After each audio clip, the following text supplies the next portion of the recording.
Ethan Ward had lived most of his adult life surrounded by luxury, power, and immaculate control. As the CEO of one of the most profitable tech empires in the country, he was known for precision and discipline. His world was structured, predictable, and governed by systems he designed himself. But there was one part of his life that resisted every rule, every schedule, and every attempt at control: his 3 children. A car accident 2 years earlier had left his triplets, Aiden, Miles, and Lily, paralyzed from the waist down. The memory of that night was something Ethan tried to bury beneath work and silence, but it visited him every time he stepped into the children's wing of his mansion. 3 wheelchairs lined up near the window. 3 small desks with untouched schoolbooks. 3 beds that never quite felt warm when he tucked the blankets around them. And 3 pairs of eyes that used to sparkle with mischief now looked dim, tired, and painfully distant. The guilt gnawed at him. He wasn't in the car that night.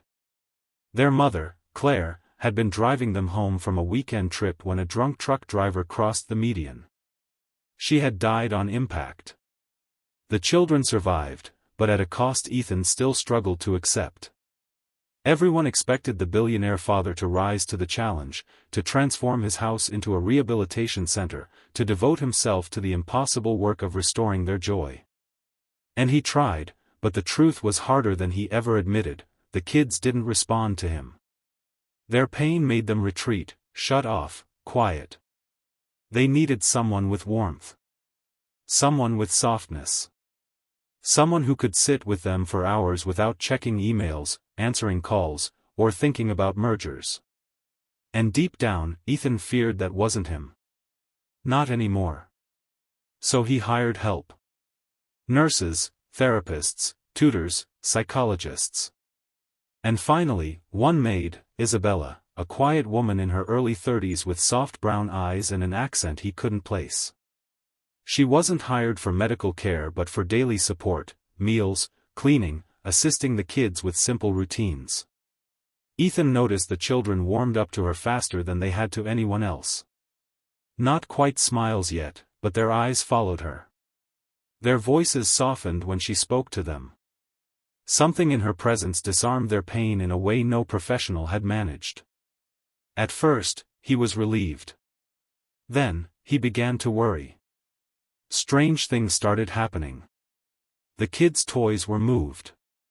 Their pillows were rearranged. The triplets started whispering to each other again, but only when Isabella was around.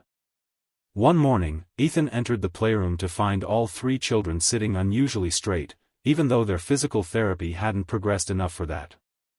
When he asked what happened, they looked at each other, then down at their hands.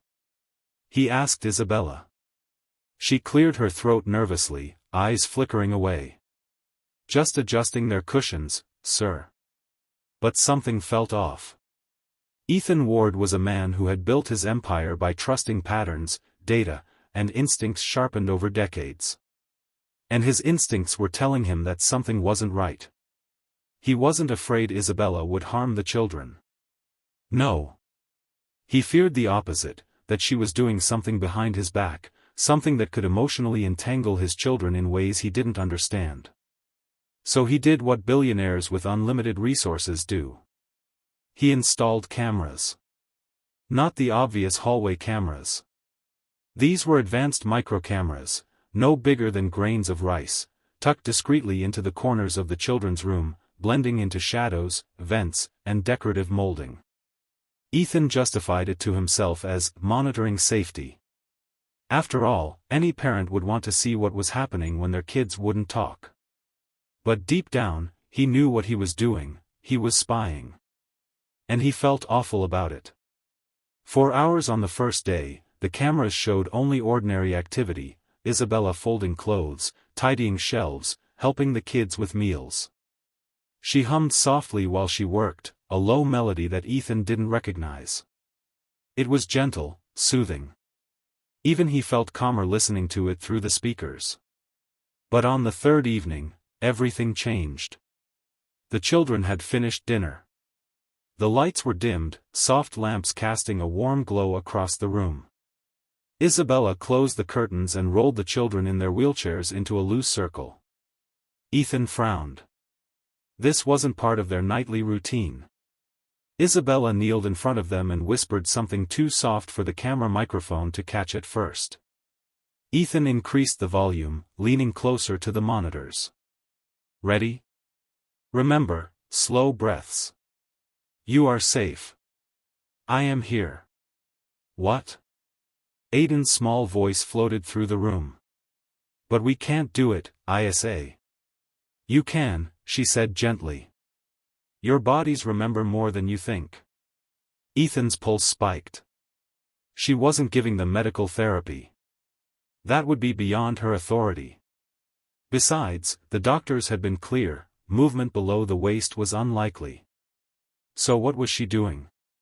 Isabella positioned herself behind Lily's wheelchair, placing her hands lightly, respectfully, on the girl's shoulders. Close your eyes, she whispered. The three children obeyed. Now feel your breath. In, and out.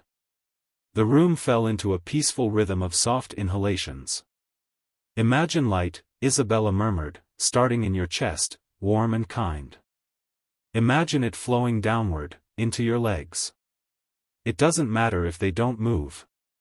You still have them. They're part of you. Miles's voice cracked. But they're broken. No, she whispered. They are healing. Healing begins here. She tapped gently over his heart. Ethan felt something heavy catch in his throat. He leaned in even closer. Then Isabella did the thing that made him freeze completely. She raised her hands, not touching, just hovering, and the room grew still. The kids breathed softly, eyes closed. And Isabella began to speak in a low, rhythmic voice. You survived for a reason. Your mother loved you. She is proud of you. She watches over you. She isn't gone. She is here, in the light you feel inside. And she wants you to live. Not in fear. Not in sadness. But in hope. Ethan's chest tightened painfully. Claire. She was talking about Claire. No one mentioned Claire in front of the children. Not anymore. It made them crumble. Their therapists avoided the subject entirely. But the children weren't crying. They were listening. Breathing. Softening. Isabella continued. You lost something. But not everything. You did not lose love. You did not lose courage. And you did not lose your future. Your legs are quiet now, but they are not dead. Talk to them. Believe in them. Even a sleeping limb can wake. Ethan felt heat rise behind his eyes. This wasn't therapy. This was something deeper. A connection he couldn't explain. Hope spoken aloud by someone who believed in them with her whole soul. But then something unbelievable happened. Isabella moved to Aiden, the quietest of the triplets, the one who rarely spoke at all. He didn't meet people's eyes anymore. But as soon as Isabella touched his hands, he whispered. Do you think? Mommy knows I try? Ethan's breath broke. Isabella knelt in front of him, lifting his chin gently. I know she knows. And she is so proud. Aiden's lips quivered. And then, slowly, so slowly Ethan almost convinced himself it was a trick of the camera, Aiden's right foot twitched. Just a twitch. A tiny, trembling movement. But Ethan knew his son hadn't moved that foot in 2 years. He slammed his hand over his mouth, staring wide-eyed at the screen. Isabella didn't react. She didn't see the twitch. She only kept whispering, guiding their breathing, encouraging them, comforting them like someone who understood pain in a way textbooks could never teach.